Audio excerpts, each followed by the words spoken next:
बहुत टाइट फैसला लेना चाहिए गवर्नमेंट को, क्योंकि बहुत बारी से पेपर लीक का मामला आ रहा है और बच्चों की इतनी मेहनत है। आप एक सेंटर के बच्चे सारे टॉप कर रहे हैं तो वो पॉसिबल नहीं है।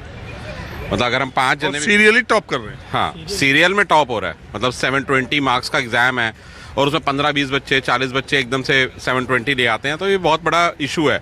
गवर्नमेंट और चीज़ों में भी तो हमारे पैसे बर्बाद होते हैं, तो बच्चों के भविष्य में क्यों नहीं।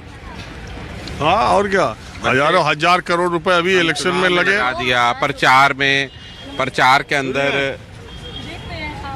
के अंदर आप मतलब लाखों करोड़ रुपया बर्बाद कर देते हो। तो ये तो युवा है, हमारी पीढ़ी है, ये तो हमारे स्तंभ हैं बच्चे। ये कैंडिडेट से एटलीस्ट जनरल हो, वीसी हो, कोई भी हो, उनसे एटलीस्ट 1500 से ऊपर लिया जाता है पर कैंडिडेट। अगर हम इतना पैसा दे रहे हैं, क्योंकि कुछ फैमिलीज़ के पास में उतना भी नहीं होता है देने के लिए, अगर हम इतना पैसा ले रहे हैं तो फिर क्या एक एजेंसी हमारे लिए ये भी नहीं। चल हो जा शुरू।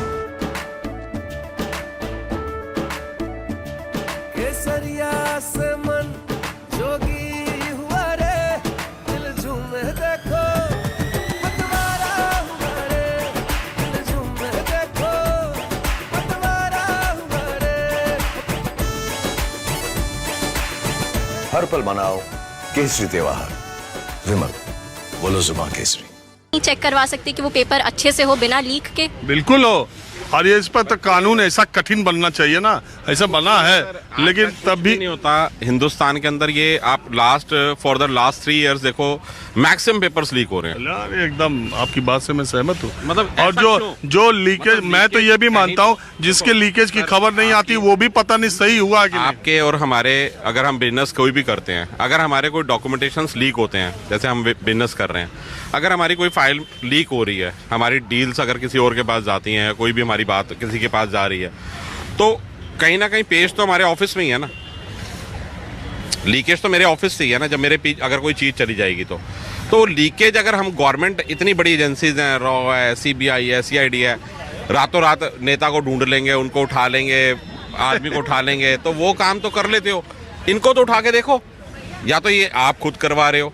अरे मैं तो कह रहा हूँ कि गोधरा पुलिस ने 5 लोगों को गिरफ्तार करके जेल में डाल दिया, मनी ट्रेल मिल गई, 26 लड़कों का नाम मिल गया, इसके बावजूद भी क्या सर इसमें डिजर्विंग कैंडिडेट्स भी तो अपना फंस रहे हैं ना इस चक्कर में, क्योंकि उनका कोई सॉल्यूशन नहीं है। बहुत सारे पढ़ के एग्ज़ाम अच्छा दे रहे हैं, लेकिन अब ये चोरी की वजह से आके कोई भी कर रहा है, ये 720 मार्क्स मिल रहा है, उसमें आप ग्रेस मार्क्स अलग से दे रहे हो, तो वो गलत है सर। आप एक चीज़ खुद सोचो, जो कैंडिडेट अबव 700 मार्क्स ला रहा है उसको भी आपने ग्रेस मार्क्स दिए हैं उसमें, जिसमें से 2-3 कैंडिडेट्स को भी उसमें मार्क्स दिए गए हैं। 720 नंबर लाके भी अगर एम्स दिल्ली नहीं मिल रहा है तो फ़ायदा क्या। 720 नंबर लाके बच्चों को एम्स दिल्ली नहीं मिल पाएगा, क्योंकि सीटें इतनी भर चुकी हैं, तो फ़ायदा क्या इस पेपर देने का। वैसे हमको मालूम नहीं है एम्स दिल्ली में टोटल सीट्स कितनी है? Sir total seats SC SC और सारे रिजर्वेशंस को मिला के 100 सीट्स के अराउंड बनती हैं, if I am not wrong. 67 तो 720 ही पा गए। Correct sir. और 50 सीट होती है जनरल के लिए। एज ए जनरल कैंडिडेट मेरे हिसाब से अगर कोई SC बच्चा या फिर कोई OBC बच्चा डिजर्विंग बिल्कुल है 711 नंबर लाके एम्स दिल्ली के लिए, लेकिन उसको मिलेगा नहीं, तो अगर हम बेस्ट कॉलेज भी नहीं ले सकते हैं, किसको मिलेगा 720 एम्स? ये तो सरकार जाने अब किसको मिलेगा किसको नहीं, इसीलिए तो अनफेयर है सर। इसीलिए तो अनफेयर है। आज बड़ा एग्जाम देते हैं और हमारे हिंदुस्तान के अंदर 1 लाख सीट भी नहीं है मेडिकल की, 1 लाख सीट भी नहीं है, और आप बच्चे 26 लाख 27 लाख बच्चे हमारे एग्जाम अटेम्प्ट कर रहे हैं। जो उसका रेवेन्यू आ रहा है वही तो सेंटर्स के पास जा रहा है, गवर्नमेंट की जेब से पैसा थोड़ी ना लगना है। गवर्नमेंट कहती है हमारे पे बर्डन पड़ेगा, वो बर्डन कहाँ से पड़ेगा? उन पे बर्डन तो उन पे पड़ेगा ना जिन्होंने काम किया है। हाँ ठीक है, मुझे तो ये लग रहा है कि आप लोग इतने सब्जेक्ट के बारे में आप लोगों को इतनी अच्छी जानकारी है, कुछ और लोगों से चर्चा करते हैं। हाँ अरे नहीं, कुछ नहीं, आपका तो बराबर देखता रहता हूँ, इसलिए मुलाकात ऐसे हो जाती है आपसे कभी कभी। बहुत बहुत आपका शुक्रिया। ये नीट परीक्षा के बारे में बड़ा हल्ला देश में, कुछ जानकारी है आपको? शुद्ध भाषा इलाहाबाद वाली बोलेंगे और उसमें सिर्फ गलत ऐसा बोलिएगा कि जो टीवी पर दिखाया जा सके, थोड़ा भाषाई मर्यादा में। नहीं, ये तो बहुत बड़ा अन्याय है।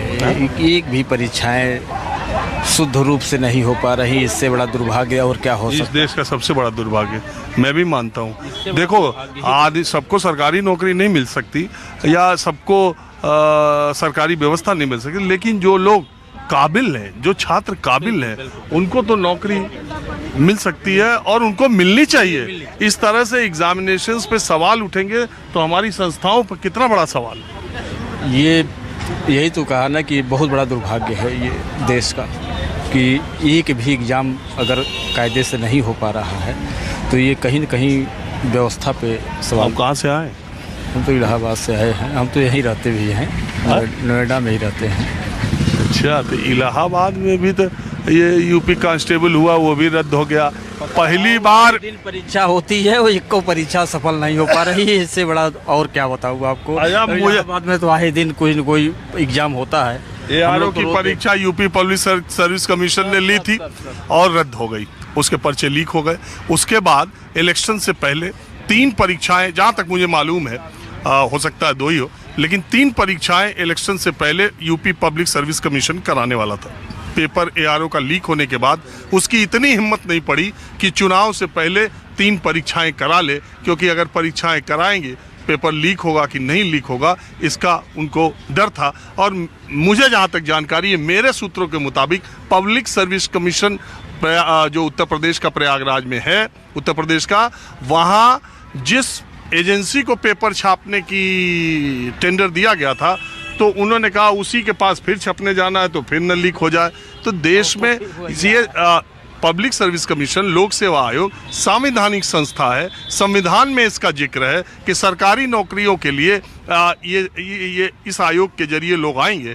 और आयोग की परीक्षा ही रद्द हो जा रही है, कांस्टेबल की परीक्षा रद्द हो जा रही है और परीक्षा लीक हो जा रही है, डॉक्टर की परीक्षा लीक हो जा रही है। अब आप समझिए कि ये स्पेशलाइज्ड फील्ड है, अगर इसमें इधर उधर 10, 20, 25 लाख रुपए, 30 लाख रुपए के हिसाब से सीटें बेच करके लोगों को या बच्चों को दी जाएगी तो वो बच्चे आगे चलकर क्या करेंगे। आज मैं बिल्कुल आम लोगों से ये जानने के लिए कि नीट परीक्षा के बारे में वो उन आम लोगों की राय क्या, कुछ लोग और यहाँ पर आपको कुछ मालूम है?